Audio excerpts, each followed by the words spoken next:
Edi Mulyadi menjalani sidang perdana terkait kasus dugaan ujaran kebencian.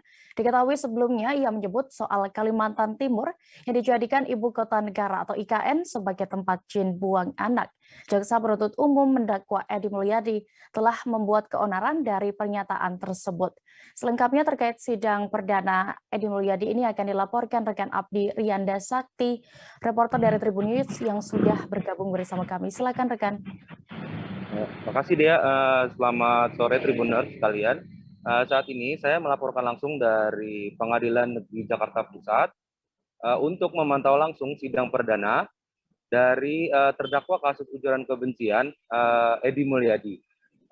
Dia disidangkan karena ucapannya atau pernyataannya terkait dengan Kalimantan Timur yang akan dijadikan ibu kota negara Indonesia ini sebagai tempat jin buang anak. Dalam persidangan ini si Edi Mulyadi sendiri didakwa oleh jaksa penuntut umum di dalam sidang kalau Edi Mulyadi ini menyebarkan berita bohong sehingga membuat keonaran di masyarakat. Dalam persidangan juga disebutkan kalau Edi Mulyadi ini kerap mengunggah konten-konten video yang bernama Bang Edi Channel yang berisikan opini atau pendapat pribadinya terdakwa sendiri yang ujungnya membuat pro dan kontra di masyarakat.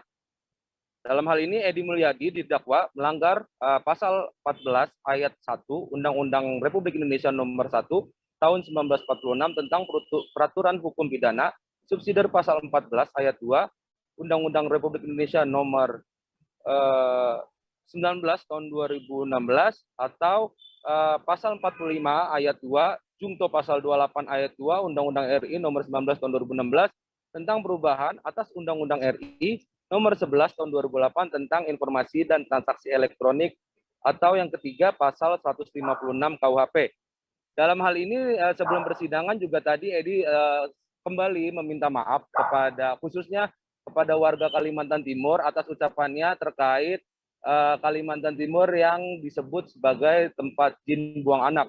Di samping itu dia juga meminta kepada hakim dan jaksa yang melakukan sidang hari ini agar bisa adil dan transparan dalam memimpin sidang perdana dalam agenda pembacaan dakwaan ini. Demikian dia, dikembalikan ke studio. Baik, berikut Tribuners keterangan dari terdakwa kasus ujaran kebencian soal tempat jin buang anak Edi Mulyadi. Selengkapnya kami tampilkan. Penting ya, saya minta maaf teman-teman saudara-saudara saya di Kalimantan. Itu yang pertama. Yang kedua, ini kita diadili di pengadilan. Saya sudah baca-baca pengadilan itu adalah tempat masyarakat mencari keadilan. Oke? Dan saya berharap betul-betul ini akan berproses secara adil, transparan, murni secara hukum, sehingga nanti akan divonis secara adil juga. Yang kedua. Yang ketiga, sebagai orang beragama, kita semua siapapun saya, dakwa ya, ada lawyer, ada JPU, ada hakim, semuanya orang beragama. Itu ada doktrin dalam agama kita masing-masing, ada kehidupan akhirat. Ya kan? Dan apalagi setiap keputusan itu semua demi keadilan berdasarkan ketuhanan Yang Maha Esa. Jadi sekali lagi saya berharap nanti ada keputusan yang adil, karena apapun itu nanti akan diminta pertanggungjawabannya di akhirat. Kalau adil, Allah akan berikan ganjaran surga, insya Allah. Kalau tidak adil, ya mohon maaf, neraka jahanam. Itu aja intinya ya. Makasih banyak ya. Oke, makasih Bang. Terima kasih sudah nonton. Jangan lupa like, subscribe, dan share ya.